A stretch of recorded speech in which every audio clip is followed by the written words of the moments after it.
Hey there, welcome to part 2 of a 3-part series entitled Crossing Paths.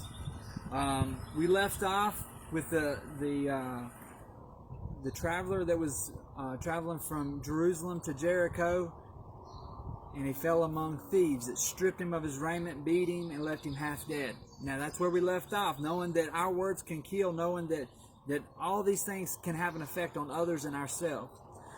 But I want to read on a little bit further in verse 31. Now I want you to picture this for a second, that this traveler, this man that was beaten, left on the side of the road for half dead, all right, he needs help. He's hoping for someone.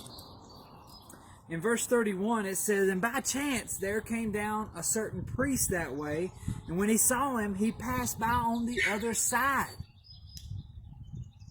And likewise a Levite, when he was at the place, came and looked on him and passed by on the other side."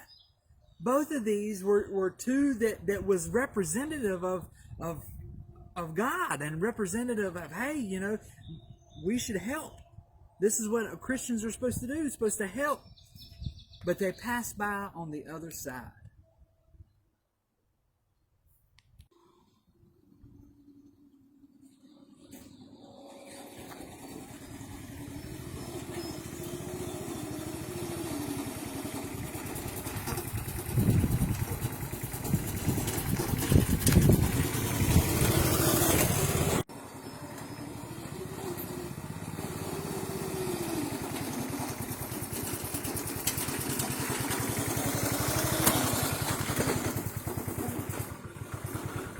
Did you see that? They both saw that Chewbacca was laying here needing help. He was laying on the side of the road. And they both just left him. Now maybe there's some people that's crossed your path that they need help. Oftentimes we always look at the accidents that are on the side of the road. What do? We slow down. We want to see what's going on. Just like they slowed down and stopped and looked.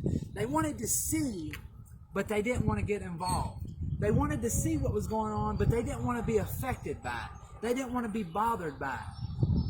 We see people that are begging on the side of the street. Hey, I need money. We'll work for food. We see these things, but yet we don't want to be bothered. And I know what some of you are thinking. Sometimes it's a scam. And I'm going to tell you, like I tell everybody else, hey, seek God for wisdom. Lord, do I need to help these people? Should I give them something? Should I give them food? Should I give them money? Father, I want your will. And He'll guide you and He'll lead you in that specific question. In that circumstance, I feel like God will put something in your heart that says, hey, I want you to give. I want you to do. But as we see these two that went by, my daughter and my son, they went by and they looked, but they didn't want to be affected. And so many times that's how we are.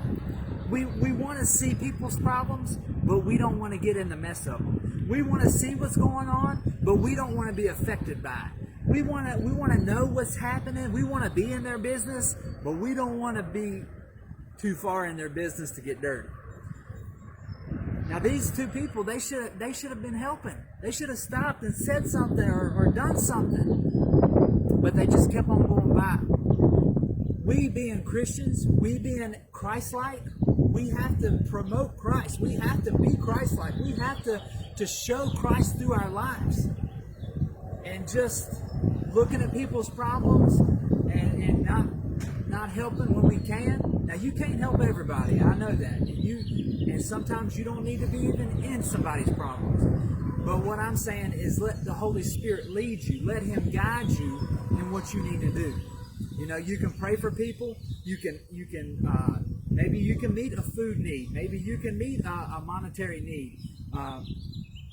But let God lead you and guide you in that aspect. But the most important thing, be a willing vessel. Be open to what God has for you. It may be out of the box. It may be strange and weird, but it may be that circumstances that could save someone's life. Be encouraged today and be open-minded. God bless you.